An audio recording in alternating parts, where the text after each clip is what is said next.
የኦሮሞ ትግል ወዴት ነው የሚሄደው? ታላቂቷ ኢትዮጵያ ለመገንባት ነው ወይስ ታላቂቷን ኦሮሚያ ለመገንባት ነው? ወዴት ነው የሚሄደው? የኦሮሞ ህዝብ ትግል ሶስት ዓላማ አለው።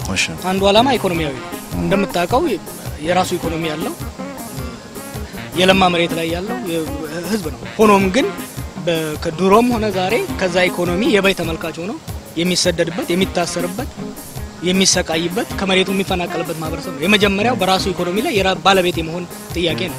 የሁለተኛው ጥያቄ የማንነት ጥያቄ ነው።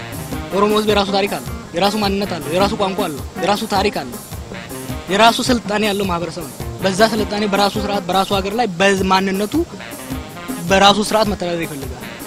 ሶስተኛው ጥያቄ የራስን በራስ የማስተዳደር ጥያቄ ነው። በባህር መተዳደር አይፈልግም። ፌደራሊዝም ማለት ነው። ይቅርታ ፌደራሊዝም ሊሆን ይችላል ላይሆን ይችላል። ራሱን በራሱ የማስተዳደር ጥያቄ ነው። የሰልፍ ትርምስ የመገንጠል አይደለም። ይቅርታ ኦሮሞ ሁለቱም ሊያዋጣው ይችላል። ከተመቸውና የመጀመሪያው ጥያቄ በራሱ ክልልና በራሱ ማህበረሰብ ውስጥ ጣልቃ ገብነት በሌለው መልኩ የራሱን በራሱ ላይ ስልጣን የመኖር ሰልፍ ሩል የነ ጥያቄ ከዛ በኋላ ከሌላው ማህበረሰብ ጋር የሚያደርገው የፖለቲካና ማህበራዊ ቁርኝነት ሊኖረው ይችላል። ያም ሊያዋጣው ይችላል። ያም ሆነ ይህ ግን ምንም ኦሮሞ ፈቀቅ እልፍ የማይለት ነገር ምንድነው? ከእንግዲህ በኋላ የራሱን ንብረት አንዱ ዘርፎ ሲሮጥ የሚያቀበልበት ቁጭ ብሎ የሚያይበት ዘመን ሊኖር አይችልም። በራሱ ማንነት የሚሸማቀቅበት የሚቀለድበት ዘመን ኦቨር ነው። ተመልሶ ሊመጣ አይችልም። በራሱ ቀዬ ላይ ሌላ ሰው መጥቶ የሚያስተዳድርበት ምንም ሂደት ሊኖር አይችልም። በእነዚህ ሶስቶቹ ላይ ናቸው።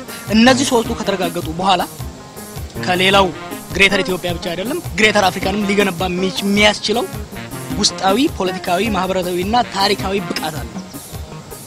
ግን ግሬተር ኢትዮጵያን ለመገንባት ግሬተር አፍሪካን ለመገንባት ሎሌ አይሆንም፣ ባሪያ አይሆንም፣ በማንነቱ አይሳቀቅም፣ የራሱን ንብረት አሳልፎ አይሰጥም።